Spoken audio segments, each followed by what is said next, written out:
هنسمي بالرحمن ونصلي على سيدنا النبي عليه افضل الصلاه والسلام، ونجيب الطاسه بتاعتنا نحطها على النار، نحط فيها شويه من الزيت ونرمي فيها بصلايه مفرومه ناعم، ونشوح البصله ديت مع الزيت وشويه ملح طبعا. لما البصل بتاعنا يبتدي يدبل نرمي فيه الكبده والقنصه بتاعه البطه بتاعتنا. بط طبعا، ما هو يوم صعيدي لازم يبقى بط.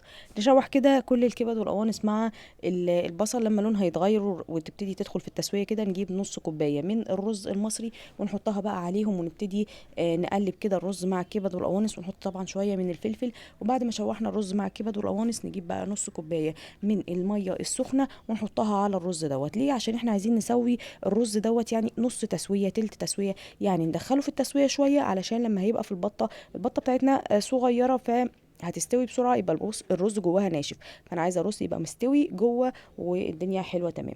فهسوي الرز دوت نص تسويه. هسيب الرز كده على النار لما يشرب كل الميه بتاعته ويبتدي كده يدخل في التسويه.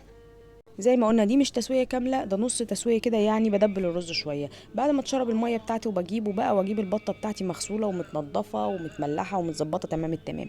ببدا بقى كده اجيب الرز وابدا احشي في البطه بتاعتنا، واحط بقى كده الرز، وتحطي الرز وتوزعيه كده في كامل البطه بتاعتك، وتسيبي جزء كده لما تحطي صوابعك كده زي ما انا حطيت تلاقي فيه فراغ. الفراغ ده اللي الرز هيكمل تسويته ويزيد فيه، ما هو الرز بيزيد كده وبيكبر، فاحنا هنسيب الفراغ ده عشان نكمل التسويه.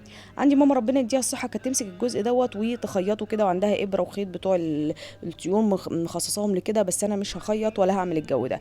انا هجيب الزور بتاعها دوت واحطه اقفل بيه كده اهو، وانتهى الامر على كده، وما نقلقش خالص. مش هي الرز مش هيخرج ولا هيحصل له اي حاجه، اهم حاجه تقفلي كده. الاجنحه بتاعتها بما انها صغنونه فمش هنقطعهم، هنلفهم كده وراها ونكتفها ونخليها مؤدبه كده وحاطه ايديها وراها.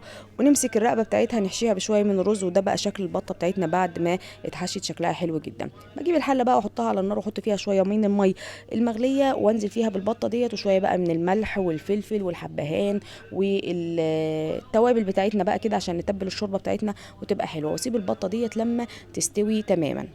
بعد ما البطه اتسلقت بجيبها بقى كده واطلعها، شوفوا شكلها حلو ازاي، وهو زي ما قلت لكم الرز ما خرجش ولا اي حاجه. معلقتين بقى من الصلصه، احط عليهم نص معلقه من العسل على شويه ملح وفلفل وبابريكا، وابتدي بقى ازوق البطه ديت ومكياجها على راي بناتي لما يقولوا لي يلا هنمكيج الايه الفراخ او البط. نبتدي بقى نزوقها كده بالصلصه ديت، بتدي طعم حلو جدا جدا جدا، طعمها بيبقى مسكر كده، سويت انت تصور حاجه تحفه.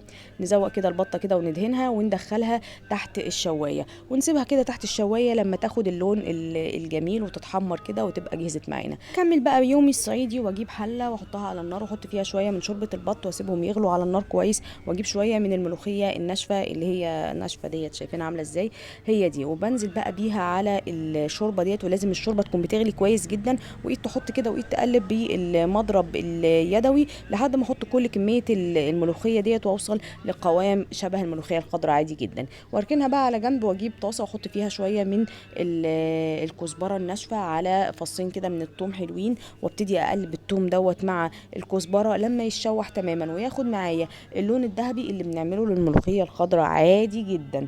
احنا كده ماشيين شبه الملوخيه الخضراء، نفس القوام ونفس الثوم. بس هنفرق بقى هنا ان احنا هنحط للملوخيه الناشفه للثوم بتاعها بعد ما يتحمر طماطميتين ثلاثه كده معصورين في الخلاط، وطماطمايه متقطعه، انا بحب الطماطمايه المتقطعه ديت بتبقى في الملوخيه كده ظريفه، واحطهم على الثوم ده واسيبهم على النار لما يسبكوا مع بعض. وطبعا احنا مظبطين الملح والفلفل بتاع الشوربه، بس برضو هنشوفه دلوقتي لو احتاجت بعد الخلطه ديت ملح، وهنظبط الدنيا.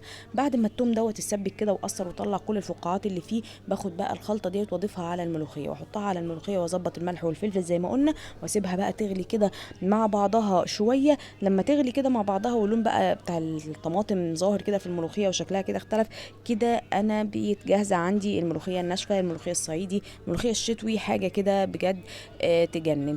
ابتدي بقى اغرف الاكل بتاعي. ادي البطه بتاعتي بعد ما خرجتها من تحت الشوايه وواخده اللون الجميل، والملوخيه الناشفه بتاعتنا بجد ريحتها وطعمها جنان ومختلفه تماما عن الملوخيه الخضراء، طعمها حلو قوي. وشويه بتنجان مخللين بقى بالثوم والفلفل، حاجه كده عظمه جنب الملوخيه دي. ناقصنا عيش شمسي بصراحه، بس انا ما عنديش، فهنحاول كده نستورد عيش شمسي، ما تقلقوش هنستورده وهنعمله وهنعمل شغل عالي جدا ونكمل بيه اليوم الصعيدي بتاعنا. نشوف بقى قوام الملوخيه الصعيدي، الملوخيه الناشفه ديت بجد حلوه قوي، وطعمها وريحتها كانت جنان. كأكلة كده كاملة متكاملة، فهو يعني غدا حلو قوي وسهل وسريع وطعمه حلو ومختلف. لفطار رمضان احنا داخل علينا الشهر الكريم اهوت، ربنا يجيبه بالخير باذن الله على كل المسلمين. فطار رمضاني حلو جدا، وما تنسونيش بقى في لايك ومتابعه وكل الحاجات الحلوه.